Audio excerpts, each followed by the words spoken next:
Hey, what's going on, guys? Motonosity here. I've got some Jeep stuff today, I got some Ruckus stuff today, and I've got some R1 riding today, so we'll jump into it. But first, something came in the mail today.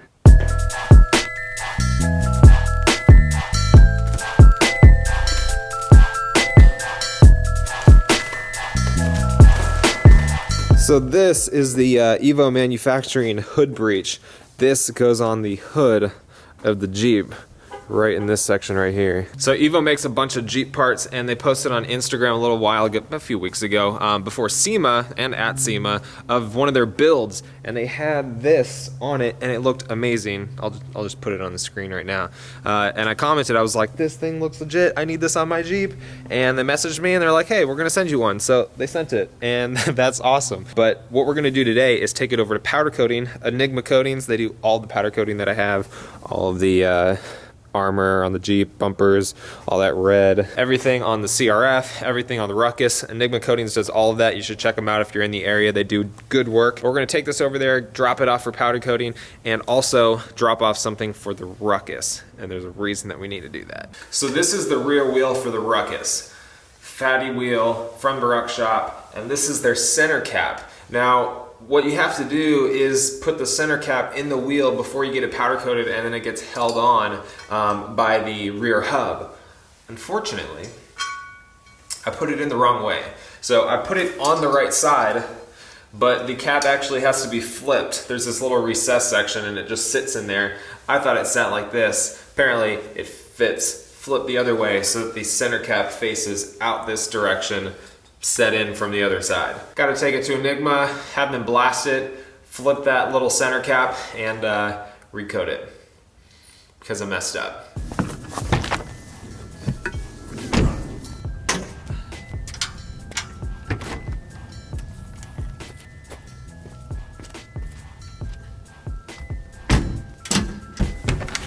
All right, I'll be back.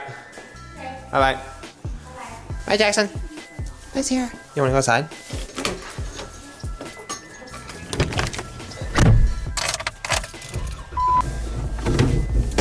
It is like negative 1,000 degrees right now, literally. Oh no! I put the insulation papers for the hood breech on the hood, and they just fell off. So the past few days we filmed for the Ruckus Build Series on Sunday, and in the process we had a cold front come through. It just gets colder and colder. Today it's like 30 degrees right now. I mentioned it in the Build Series video, but I feel I have to mention it now. We're in Texas. We're not used to 30 degrees weather, so when it goes from being 85 to 30 in the span of a few days, it's noticeable.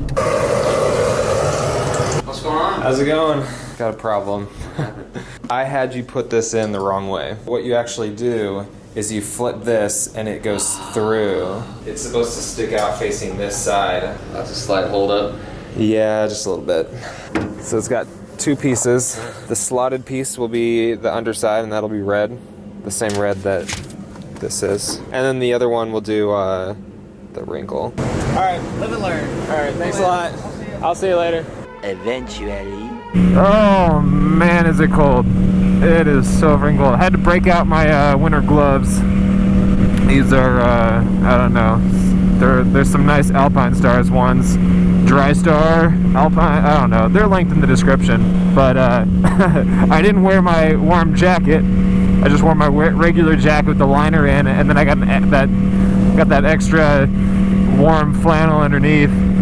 My legs are the cold part though. Good Lord, my legs are cold. I usually wear an extra layer underneath my jeans if I'm going to be riding in cold weather, but I was too lazy to take my pants off and put something else on. At least I'm on the R1 though. The R1 in cold weather basically has like an indefinite seat warmer on because of the exhaust. And if you ever get too cold, just pull over and stick your hands up against the engine. There's definitely not any risk of you burning your gloves off. And it's only like 40 degrees too. It warmed up. Still freezing. Then again, I'm also exposed at 50 miles an hour, so, you know. But I wanted to talk about a lot of the comments that I was getting on the baby reveal. By the way, I know that video didn't get as many views as some of my other videos, so some of you may have not seen it. But then, of course, a lot of you guys left comments providing support, and in some instances not support, and the inevitable sale of all of my motorcycles. Yes, you believe all of my motorcycles are now going to be on the market. That's not true, guys. I'm not selling my motorcycles. Fortunately, I found myself a woman's, as Walter Riffick would say, that supports what I do and would not make me sell my stuff. Let's go ahead and hit up a tree tunnel because I feel like it. And maybe it'll provide some shelter from the storm. The storm being this awful cold weather. I feel I always have to say this after I complain about cold weather. I used to live in Alaska. It doesn't matter where you live, currently or in the past. What?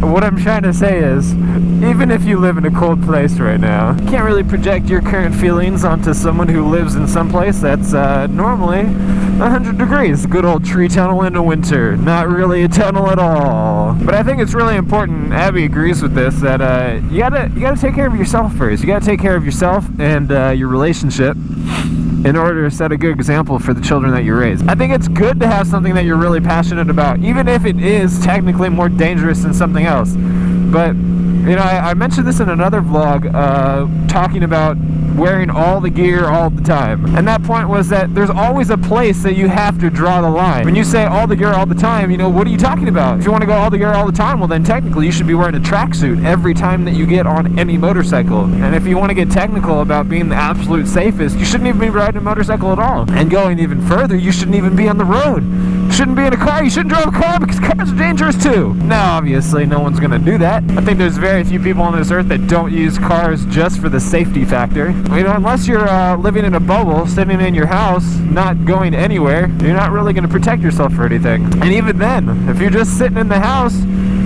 where's the enjoyment? Where's the passion? You know, some of the cultures that live the longest are the ones that have very high social ties. You know, their family and friends are a very big factor in it. You know, some of these cultures have high alcohol consumption, but it's always paired with social gatherings. You know, it's not just like alcohol makes you live longer. It's that it's a part of these cultures coming together. And my point with that is that happiness is a key part of living longer. It's good to have these things that you're passionate about. You know, motorcycles and what comes with it is a very big thing for me. And I hope you have something like that. You know, that's one of the reasons that I like hosting meetups, among 1,000 other reasons, but I like exposing people to that community. You know, motorcycling isn't just about getting on a motorcycle and being a loner. And sometimes I enjoy that. I know there's a lot of people that probably do enjoy just riding by themselves. They don't want to ride with anyone else or interact with other people who ride motorcycles, but as a whole, motorcycling has a big community around it. You know, that's why there's a motorcycle wave. You see someone else riding and you have that connection. I mean, you don't see people riding around in their Honda Accord waving to other Accord drivers. There's not a community around it. Same thing with Jeeps. Hear the Jeep wave.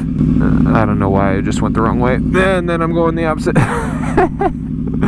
What am I doing? You know, I've gone to a lot of Jeep events just because there's such a good family around it. You know, there's community. It's not just about liking the vehicle that you have. It's about spending time with the other people that enjoy the same passion. Let's get a little Snapchat action in here. There we go. By the way, if you want to follow me on Snapchat or Instagram, you can find those down in the description. Hey, there's a picture of me. Smo posted a picture of me and Chase back when we were in Atlanta. Oh yeah, dude, freaking Instagram on Android. Snapchat sucks on Android. Ooh yeah, that looks freaking good. R1. And I talk about the family and the community around motorcycling because, like, selling all your motorcycles, getting rid of that from your life. You know, you're not just giving up a motorcycle. And I'm not saying that, you know, you sell your motorcycle and all of a sudden you can't hang out with all your motorcycle friends, but you give up a little of it. So many people who are important in my life, pretty much the majority of the people that I hang out with and spend my time with, I met through motorcycling. You know, here in Austin, the people that I hang out with most, Fry Riding, Hunter Honda, Evo Moto, all of them through motorcycling and YouTube. And not only do I hope that you have something in your life like that, you know, it doesn't have to be motorcycling, although I know a lot of people who watch this channel that is one of their biggest passions. But I hope that you have, or that you find someone who supports that passion of yours, because I think you're a better person because of it. I will say though to some of the people who, you know, were leaving comments saying, oh, you're having a baby, your wife's gonna make you sell all your motorcycles. You know, I mean, that's also a claim that people were saying when I got married. Oh, you're getting married, she's gonna make you sell your motorcycles now. I think it comes from a good place. It's not necessarily that they hate you having something that you're passionate about. It's just that they want you safe. They don't want you to die. I think it's a fair point to want your spouse to be alive for your children. So I wouldn't automatically judge someone for not wanting their spouse to ride a motorcycle, but I do think it's a little bit misplaced. There are a lot of more dangerous things that you can do, and like I said, you always have to draw the line somewhere. I think as long as you're not being unnecessarily reckless, there's nothing wrong with doing something that you're passionate about, even if it comes with some risk. So Abby, are you gonna make me sell my motorcycles? No. There you go.